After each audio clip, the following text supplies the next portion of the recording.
मेरे पड़ोस में एक भैया रहते थे जो मुझे काफ़ी मदद करते थे, मेरी पढ़ाई से लेके सब कुछ में।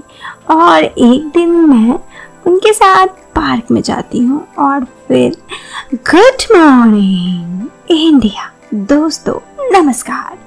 मिस नायरा चैनल की कहानियाँ सुनते रहने के लिए हमारे चैनल को सब्सक्राइब करें और सब्सक्राइब करने के बाद ये जो नोटिफिकेशन है उसे ऑल नोटिफिकेशन ऑन कर ले ताकि ये जो वीडियोस है वो आप तक सबसे पहले पहुंच सके। So without wasting any time चलिए कहानी को शुरू करते हैं।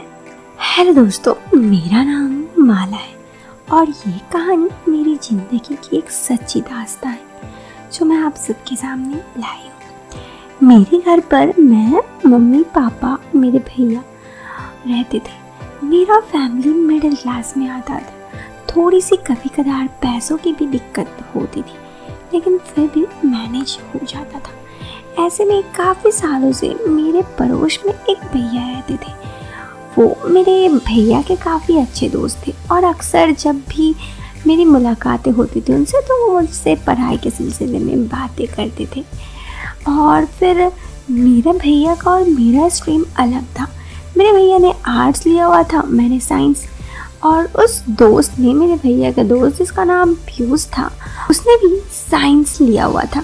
तो इसी वजह से मेरी उससे थोड़ी बहुत बातचीत हो जाती थी। फिर वो मेरी एग्ज़ाम में भी हेल्प करने लगा कुछ पढ़ाई के सिलसिले में। फिर उसके बाद एक बार मेरे घर पर पैसों की थोड़ी तंगी थी तो मैंने उसे उसके बुक्स मांगे तो उसने दे दिया। उसने कहा अब तो मुझे इस बुक्स की कोई ज़रूरत नहीं है, तुम पढ़ लो। उसके बाद से 10th में, 11th में भी ऐसा हुआ, 12th में भी उसने मुझे बुक दे दिया और फिर मेरी उससे थोड़ी अच्छे से बातचीत होने लगी। इधर मेरे भैया की ग्रेजुएशन कंप्लीट हुई तो भैया बाहर चले गए, जिस वजह से पीयूष भैया का हमारे घर में आना जाना थोड़ा कम हो गया। लेकिन हाँ, वो अब भी मुझसे पढ़ाई के सिलसिले में कभी कभी मिल लेते थे, मुझसे कभी कभी बातचीत तो हो ही जाती थी। ऐसे ही कुछ दिन समय गुजरा और फिर कभी कभी मैं उनके घर उनसे कुछ पूछने किसी बात के बहाना से जाती थी, तो मेरा उनसे थोड़ा बहुत दोस्ती हो गया और वो भी मुझे पसंद करने लगे, मैं भी उन्हें पसंद करने लगी। अच्छा लगता था मुझे उनके साथ समय गुजरना। और ऐसे ही कुछ दिन समय और गुजरा और फिर उसके बाद एक बार उन्होंने मुझे अपना फ़ोन नंबर मांगा तो मैंने कहा क्यों। तो फिर उन्होंने मुझे कहा अरे तुम्ही ने तो कहा था ना वो नोट्स देना है तो उसका फ़ोटो व्हाट्सएप में भेज दूँगा। तो मैंने कहा अच्छा ठीक है। तो फिर मैंने उन्हें नंबर दे दिया, फ़ोन नंबर। फिर व्हाट्सएप पे उन्होंने वो काम की चीज़ भेजी। फिर 1-2 दिन बाद उन्होंने हाय हेलो मैसेज किया हमने और उन्होंने उनका बातचीत स्टार्ट हो गया। पहले तो हम नॉर्मल सिर्फ काम की बातें ही व्हाट्सएप पे करते थे और फिर हमारी काम छोड़ के दूसरे भी इधर उधर की हाल चाल पूछना या फिर जोक्स भेजना ये सब चालू हो गया। हम दोनों एक दूसरे को काफ़ी ज़्यादा पसंद करने लगे थे। वो मुझे पसंद करते थे और मैं भी। ऐसे ही कुछ दिन समय गुजरा, ना मैंने उन्हें कुछ बोला ना उन्होंने मुझे कुछ बोला। लेकिन हाँ, एक बात तो थी, इस दिन के बाद हम दोनों की बातें फ़ोन की जगह मतलब व्हाट्सएप की जगह कॉल पर होने लगी। हम दोनों एक दूसरे से काफ़ी बातचीत करते थे और बातचीत का सिलसिला इस तरह चलता रहा। एक बार उन्होंने मुझे इनडायरेक्टली मैसेज में प्रपोज किया तो मैंने हाँ बोल दिया। वो भी समझ चुके थे कि मैं उन्हें प्यार करती हूँ और मैं भी समझ चुकी थी। खैर ऐसे ही बातचीत चल रहा था तो मैंने उन्हें कहा क्या मैं घर पे बोल दूँ।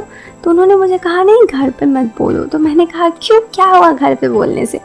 तो उन्होंने मुझे कहा नहीं मुझे डर लगता है, अभी मत बोलो, अभी तो मैं कुछ करता नहीं हूँ, अभी पढ़ाई ही कर रहा हूँ, पढ़ाई जस्ट पूरी होने वाली है, मत बोलो। तो मैंने कहा ठीक है। उन्होंने फिर आगे कहा कि जब पढ़ाई पूरी हो जाएगी, जॉब मिल जाएगा मुझे, तब बोल देना। तो मैंने कहा ठीक है। फिर कुछ दिन समय गुजरा, उनका पढ़ाई पूरा हो गया था, अब वो जॉब की प्रिपरेशन के लिए ढूंढ रहे थे। तो उन्होंने एक दिन मुझे कहा कि सुनो ना, हम लोग क्यों ना मिलते हैं, ऐसे ही फ़ोन पर कब तक बातें करेंगे। तो मैंने कहा कि क्यों, रोज़ तो मोहल्ले में मिल लेते हैं ना। तो उन्होंने कहा कि यार पार्क में मिलते हैं ना। तो मैंने कहा पर क्यों। तो उन्होंने कहा अरे बाबा इतना क्यों क्वेश्चन करती हो, बस कुछ वक्त साथ बिताना है।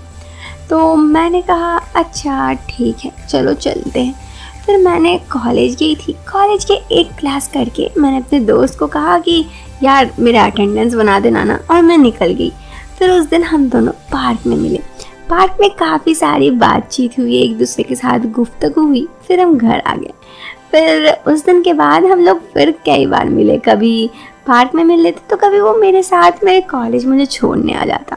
मैंने उसे कई बार कहा कि घर पे बोल दो क्या, पता नहीं क्या हुआ कभी पता चला तो वो मुझे बहुत डरते थे। उन्होंने कहा कि नहीं अभी मत बोलो, अभी मत बोलो। तो मैंने कहा अच्छा ठीक है। ऐसे ही एक दिन मैं कॉलेज से मिल के घर आई। उस घर आने के काफ़ी देर बाद, लगभग 2 घंटे बाद, मेरे पापा के एक फ्रेंड आए हुए थे। वो हमारे घर आए हुए थे। मैं हॉल में थी, तभी मेरे पापा के रूम से वो निकले और कहे कि एक बात बताओ, आजकल कॉलेज वगैरह तुम नहीं जाती हो क्या? तो मैंने कहा हाँ जाती हूँ। तो उन्होंने कहा कॉलेज की जगह तुम आजकल पार्क में घूमने जाती हो क्या? मुझे बहुत ज़ोर से उस वक्त डर लगा। मैंने कहा ऐसा तो नहीं है, मैं तो कॉलेज गई थी आज भी। तो उन्होंने कहा पर मैंने तो तुम्हें कॉलेज में नहीं देखा, मैंने तुम्हें पार्क में एक लड़के के साथ देखा। मैं समझ चुकी थी कि उन्होंने मुझे सच में देखा। उन्होंने मुझे कहा कि मैं वहाँ पे खुद एक मीटिंग में गया था, वहाँ पे एक पार्क के पास मीटिंग में था, मैंने देखा कि तुम एक लड़के के साथ हाथ में हाथ पकड़ के घूम रही हो। उस वक्त मुझे बहुत डर गई। मैंने कहा हाँ वो, ऐसे करके मैं वहाँ से निकल ली। उसके बाद थोड़ी देर बाद मेरे पापा, जब वो अंकल चले गए तो फिर मुझे पूछे कि तुम कहाँ गई थी? मैंने कहा पापा मैं कॉलेज गई थी।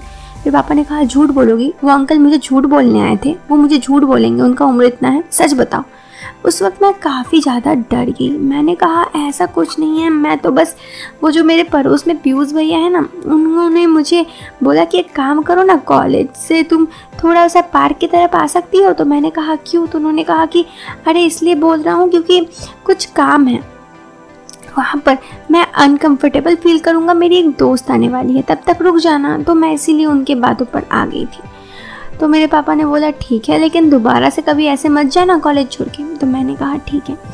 फिर उस दिन मैंने खाना खाया और फिर खाना खाने के बाद मैं जब उन्हें कॉल की तो कॉल पर मैंने उन्हें कहा कि पता है ऐसा ऐसा हुआ था, हो सकता है कल मेरे पापा आपके घर जाएं। तो उन्होंने कहा क्यों, मेरे घर क्यों? मैंने कहा अरे चिल्ला, मैंने उन्हें सब समझा दिया है, बस वो पूछने के लिए जाएंगे। उन्होंने कहा क्यों, मैंने तो मना किया था ना, ये सब मत बताओ।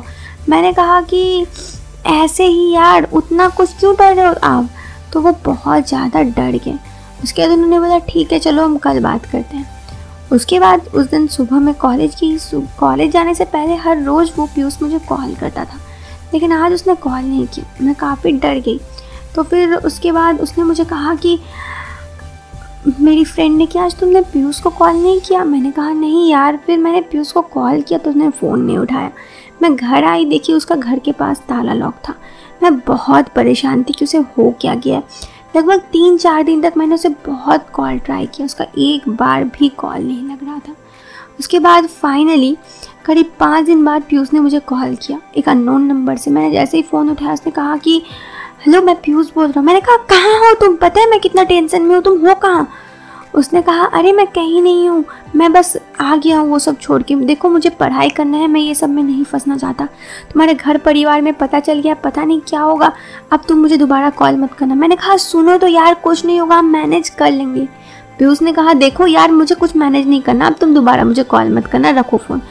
और उसके बाद मैंने कॉल किया तो उसने किसी बूथ से कॉल किया था, तो इसीलिए दोबारा और कॉल भी नहीं लगा। उसका फ़ोन अब तक बंद आता है। मैं बस यही सोचती हूँ यार, यही प्यार था उसका, जितने सालों का प्यार बस एक बार पापा के डर से मिट गया। ये प्यार तो नहीं था यार। दोस्तों कहानी तो यहीं ख़त्म हो जाती है, लेकिन इस कहानी से मैं बस आपको ये बताना चाहती हूँ कि ज़रूरी नहीं है कि ज़िंदगी में सबसे डर के प्यार किया जाए छुप छुप के। यार प्रॉब्लम्स होती है लाइफ में, लेकिन प्रॉब्लम से आगे बढ़ना ही तो लाइफ है। कब तक आप छुप छुप के रहोगे? कभी ना कभी घर वालों को तो पता चलना ही है। इस बात को समझिए और इस बात को भी समझिए कि अगर आप किसी से प्यार करते हैं तो उसके सपोर्ट कीजिए। इस तरह डर के भागने से कुछ नहीं होगा। बस यही थी आज की कहानी। तो अगर फिर कहूँगी सेफ रहिए, सावधान रहिए। वीडियो पसंद आए तो लाइक करने के साथ साथ चैनल को सब्सक्राइब कर ले। हम मिलते हैं आपसे फिर एक नए वीडियो में, तब तक के लिए बाय बाय, टेक केयर, जय हिंद, वंदे मातरम।